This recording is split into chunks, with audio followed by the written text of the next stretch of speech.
Shri Gurubhyo Namaha. Who then is the real God? Vedanta suggests an acquaintance on three basic principles for someone to get an answer.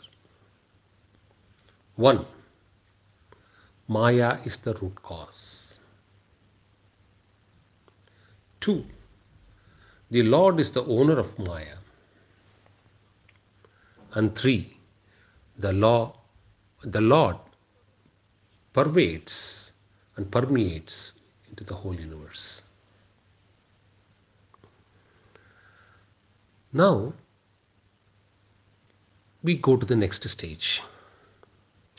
If one has to know that Maya is the root cause, we will also be equally curious to know what is Maya made up of. We originally saw Maya is a potent of Brahman. The potency, when matures, Brahman now reveals itself into various or appears into various forms and creation is something which we discussed a few lectures back. Now here, can you describe Maya? How is it? How does it look like?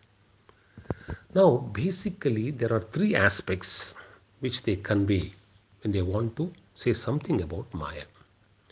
One, it again is unlimited. Limitlessness is one of the qualities of Maya. 2. In fact, they describe it in one phrase. Maya is nothing but darkness, which has three features: limitlessness, inert, and ignorance. All of us will agree it's limitless because we see things all over the universe which is not so easily comprehensible by anyone through these senses. So it's limitless. Now, they use two expressions, inert and also ignorance. Inert, they say, when Maya is found to be inert in items where there are no consciousness. For example, the non-conscious pot is addressed as inert pot. Whereas the Jiva, in whom consciousness is apparent and visible, because of its Maya, through its power of ignorance, conceals it. The quality of Maya is making us ignorant. So inert vis-a-vis non-conscious items and ignorance vis-a-vis conscious items. This is one first step we move towards Maya. The second quality is, look at Maya. Each one describes it in a particular way. That's its nature. What do you mean by each one describing it in a particular way? Three sets of people view Maya in three different ways. For a Jivan Muktha, for a soul which is emancipated, a Jiva who has attained self-realization, who has become Brahman, for such a person, Maya is non-existent because he has conquered it. For all of us ordinary Jivas, where we are slaves to Maya, we all tend to believe Maya is truth because we tend to believe this dual world is truth. For a logician, he understands that this world is dual and one may not be even real. But because he lacks that spiritual conviction and the interest to pursue the journey, to complete it so that he declares it non-existent. He doesn't say that. He therefore says, Maya definitely looks to be indescribable. Maya is something which is indefinable. So these are the three basic views which one come across about Maya. Now, the third aspect, how is Maya as a nature described? Let's go back to the same canvas and the painting. When you roll out and open the whole canvas, you see the entire picture. And when you roll back and then put the canvas into a corner, then the picture disappears. Maya is something similar to that. When world gets created or world emerges and appears, it's like this painting which is open. And when the Mahapralaya happens and the dissolution takes place, it's like rolling back the painting and keeping it into a corner. This is one important quality of Maya. The fourth one, see the power of Maya as its nature. It makes the universe, it makes Brahman appear like the universe. It makes the Brahman appear as Ishvara. It makes the Brahman appear as millions of Jivas. It makes Brahman appear a million types and varieties of matters and inner things. And most importantly, in spite of all these changes appearing on the projected platform, it has ensured that Brahman remains intact without undergoing any change. And through this process of appearances, what are we actually seeing? For example, fluidity in water, heat in fire, hardness in a stone. So we see so many things every day, every second, day in and day out.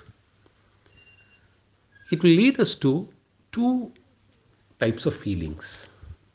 For one who is ignorant, it's a wonder, my God. But for one who is an aspirant, who is progressing, or somebody who has progressed and matured, to them, whatever happens, it's just Maya. See, today, all of us see when there is a fire, the flame goes up.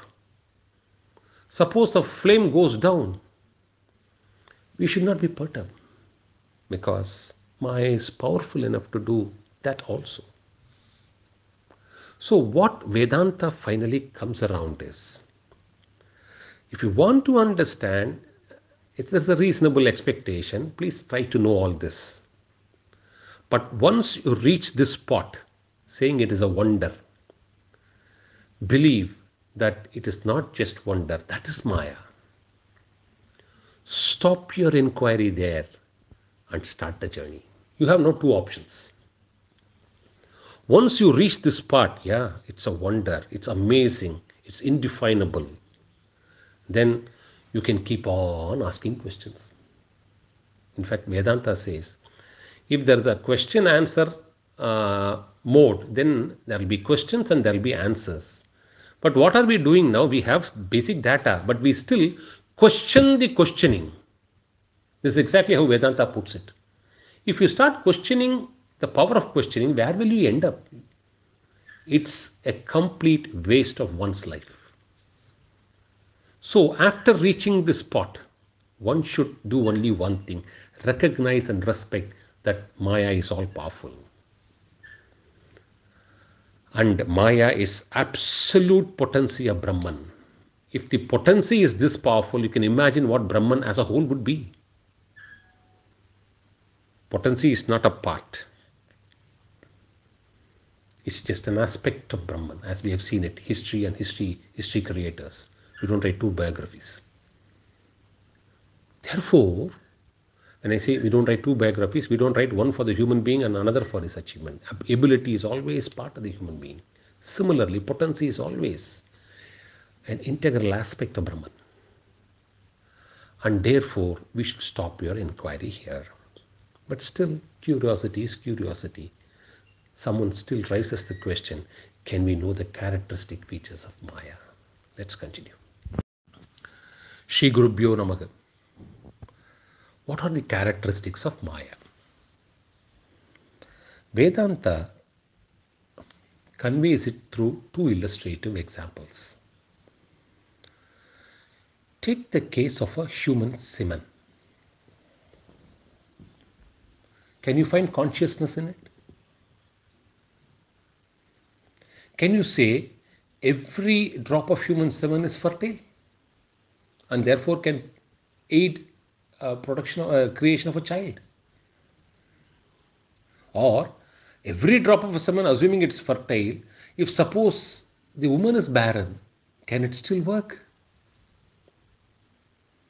Assuming a woman is capable and the semen is fertile, see on its maturation as a child, how does legs, arms, head, eyes, nose come out of a semen? Science may show how the progress is, but science can't answer the question, why semen for a child? Why not plastic? Why not rubber? Why not glass? And this child, you have child, youth, middle age, old age, a child which can see, hear, sing, smell, eat. What a wonder out of a drop of a semen. Take the case of a banyan tree. Such a huge, massive banyan tree, how does it sprout of a small banyan seed? Therefore, Vedanta puts a question. This is the power of Maya. And understand that the power of Maya is unthinkable. 2. Maya carries within itself the impressions of all the minds. Every form and name, the impression is because of Maya. And 3, these impressions, our own impressions in the mind, are not directly perceivable by us. We only assume. How do we assume? Because we see others also carry impressions. Not perceivable, but the fact is that impressions do carry. Every one of us carry impressions. And there has to be somebody who has to hold it, because it is all over the universe. So that is held by Maya. We have learned so far the 5 sheets, cut across the 5 sheets in the inner cave resides the ruler of the universe, resides the reflection of the Brahman. Therefore, he is also the inner ruler. And Vedanta and Veda keeps dishing out as many reasons as is possible. They take to the 4th reason. Because it is unthinkable, because it is limitless, it is also not capable of a modification.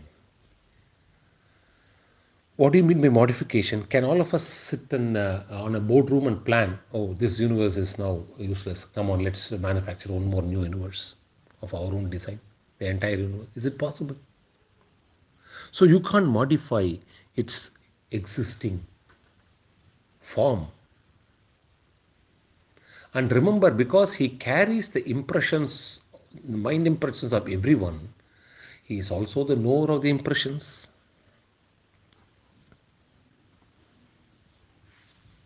This is how they keep extending the capability of Maya and not limiting it just with 1 or 2.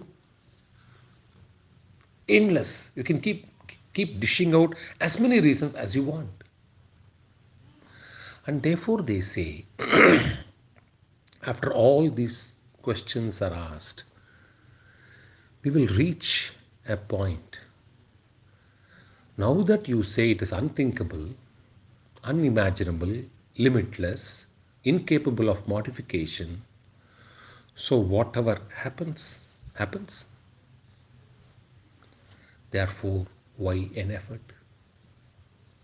Because you are saying it's not incapable of modification, incapable of handling. So all of us are born as Jivas. All of us are slaves of Maya. So we can't do anything. Should we have to resign to fate in such a way? Then what's the purpose of listening to this Vedanta series? And therefore the Vedanta answers. There you have got it wrong. It is true it is unthinkable. It is true it is limitless. It is true it cannot be modified. But the same Maya which resides in this body allows you to put efforts. And you put efforts, choice is yours in either one of the two ways. If you choose your ego and put your efforts, Maya is not responsible. It will make you more and more a slave.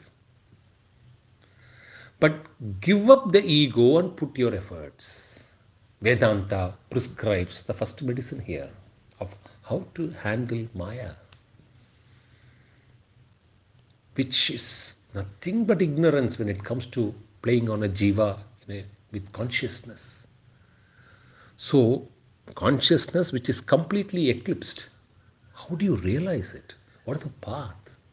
So, the source seed is do all the actions because that is all not controllable. Whatever is destined will happen. But don't resign yourself to fate. There is one reverse tool. What is the reverse tool? Whatever you are destined to do with your impressions, which is controlled by Maya, do it as an agent of Maya and don't do it as a proprietary of your ego.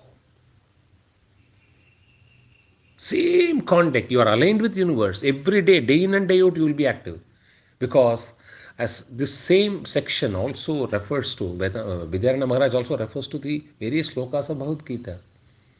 I reside, I control, I act and I do on you. Everything goes on a particular course. And therefore, when you have to be on line with this course of operation, the option is to give up your ego and then continue to follow the stream, irrespective of what you are forced to do. Because that is pre-planned or pre-designed. And therefore, they go back to the first question, which we saw in the previous talk. Once you understand the magnitude, the magnificence, and the wonder of Maya, stop debating and start your journey. The first step is resign, be convinced, develop the conviction in your mind. This flow, even though it's uncontrollable, this flow can be controlled with one process thought. Let me do it as an agent of Maya and not let me do it as a owner of my ego. That process step is going to be very significant, and this magnificence can then be handled. The inner journey, instead of the senses going more and more towards the universe, towards the outer world, which is its nature, will start thinking and putting you on course into the inner journey. Let's continue tomorrow. Shri Gurubhyo Namaha. Yesterday we saw how God is the Lord of all, and today we will see how God is the source of all. Vedanta employs 4 important expressions for all of us to be acquainted with: manifestation, dissolution, creation, and modification. What do we mean by manifestation? It's nothing but appearing to be. There is a rope which in semi-darkness looks like a snake. There is an appearance of a snake over the rope. And once there is light, then the appearance gets dissolved. and we find the rope back. So, manifestation and dissolution is the source of this whole universe, jivas, matter, and the numerous multiple forms and names. Vedanta says the manifestation is that of Brahman using its potency, which is Maya, manifests on pure Sattva Ishvara.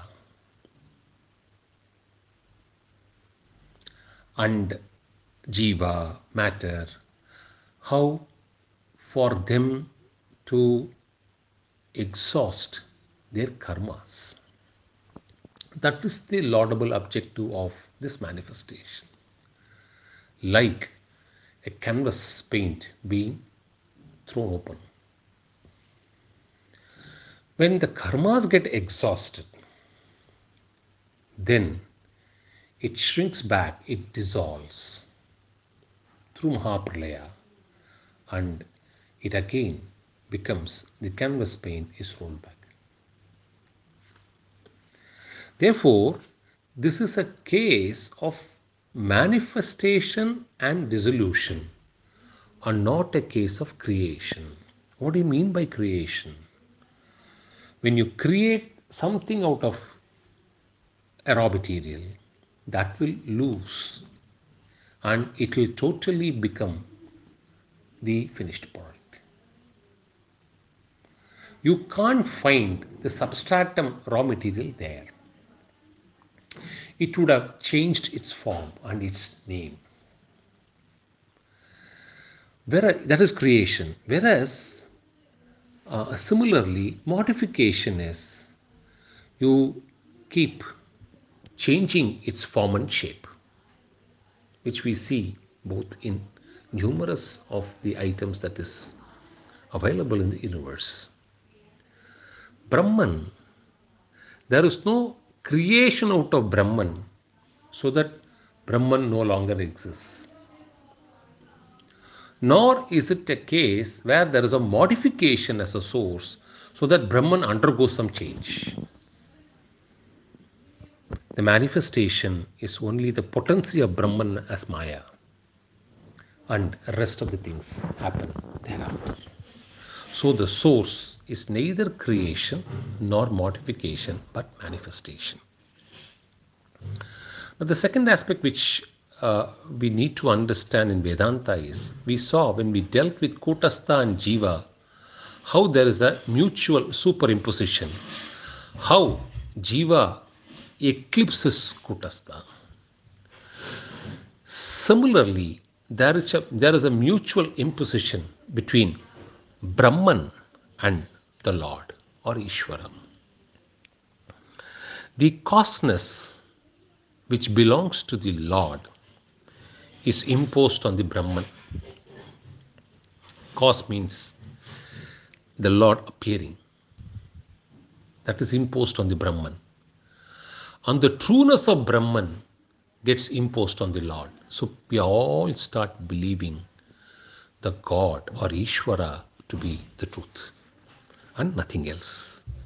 This happens because of the mutual superimposition. And how does the Lord? See, Lord is the seed. The first seed of Lord is through the Maya. Creates the causal body. And it swells into Hiranyagarbha, the subtle body.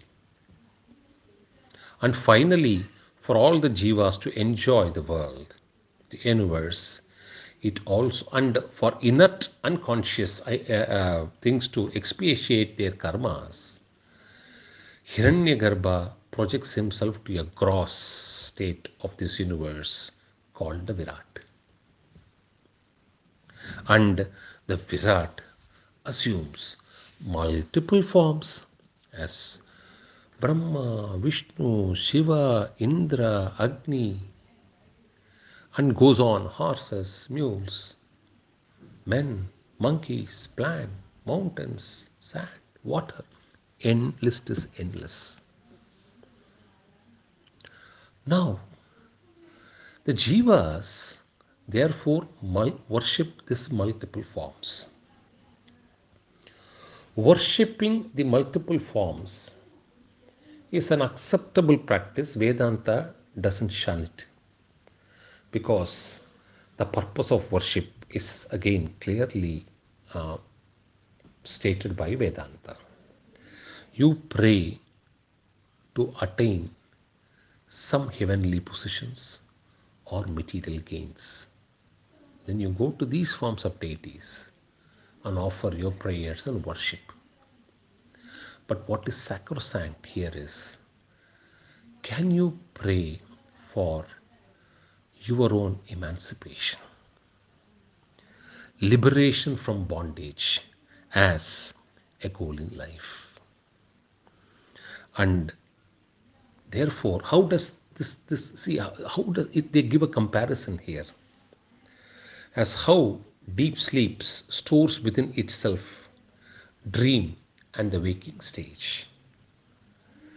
The Lord from the Maya emerges into Hiranyagarbha and the Virat Purusha with 1,000 heads, multiple hands, and you can see every nook and corner of this universe. Because he stays in Sattva, he has all the powers to do creation. And because we are gripped with Rajas, we are slaves of Maya, we can only offer our worship. And when you do that, you can worship these forms for your own material gains. Or you can pursue this path using them as a torch to reach your final destination of emancipation. Let's see tomorrow.